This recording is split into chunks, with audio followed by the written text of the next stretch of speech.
Salut les sportifs, c'est Hermano, vous êtes sur la chaîne YouTube où je vous raconte mon quotidien de runner et plus particulièrement ma préparation pour les différentes courses pendant la saison.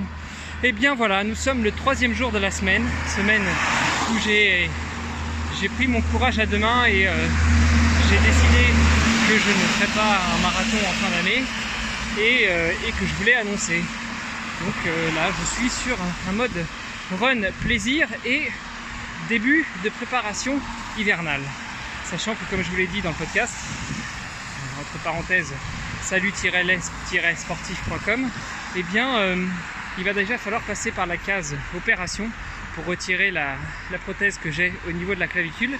Et donc, disons qu'en ce moment, je suis plutôt en phase de préparation pour être en bonne santé et attaquer l'opération, qui va être rapide, c'est la microchirurgie, mais qui risque de demander quelques semaines de repos et de récupération. Et donc, plus je serai en forme à l'arrivée de l'opération, et mieux l'opération et la récupération se passeront. En tout cas, c'est l'idée que je m'en fais.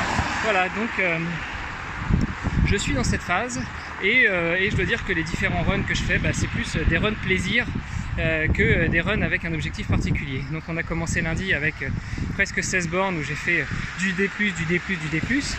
J'ai continué hier avec Philippe, Tintin Runner, qui était de passage et qui avait un plan 1h20, pas trop rapide, aux alentours de 5 minutes 30 au kilo. Donc on a fait à nouveau presque 16 km avec du D+, du D+, du D+, du D+, et de la relance. Et aujourd'hui, du coup, c'était sortie relâche. Pas pu aller courir ce midi parce que plein de boulot et plein de projets. Donc je fais ma petite demi-heure de course à pied ce soir, après le travail, avant de profiter de bons moments. Voilà, et bien sur ce, je vous embrasse, je vous dis à demain. Ah non, avant de vous dire à demain, je vous dis deux choses.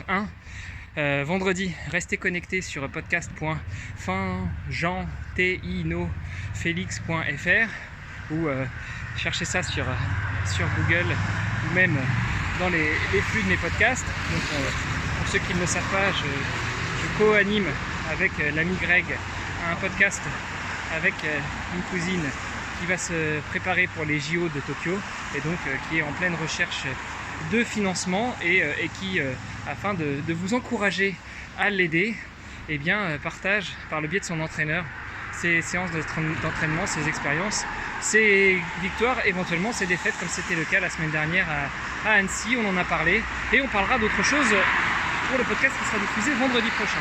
Deuxième chose, podcast.nakan.ch pour écouter le podcast des sportifs connectés où on parle aussi bien d'objets connectés dans le sport. Maintenant ça va un peu du compteur à la transmission électronique en passant par les montres de sport ou autres cardio-fréquence-mètres et power-mètres. Mais on parle aussi d'alimentation et justement le dernier épisode qu'on vient de publier aujourd'hui est à nouveau avec l'ami Denis Boucher où on répond à une question d'un auditeur, Jean-Christophe, qui nous a posé sur Twitter.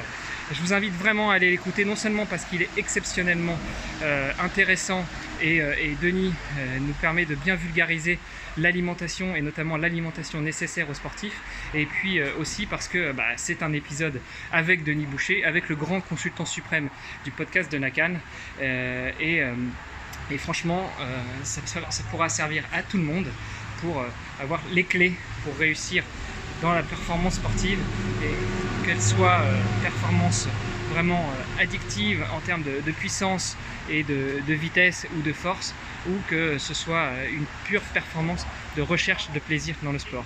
Voilà, allez sur ce, je vous embête pas plus longtemps, on est presque à 4 minutes 30, je vous fais plein de bisous et je vous dis à demain pour de nouvelles aventures. Salut les sportifs!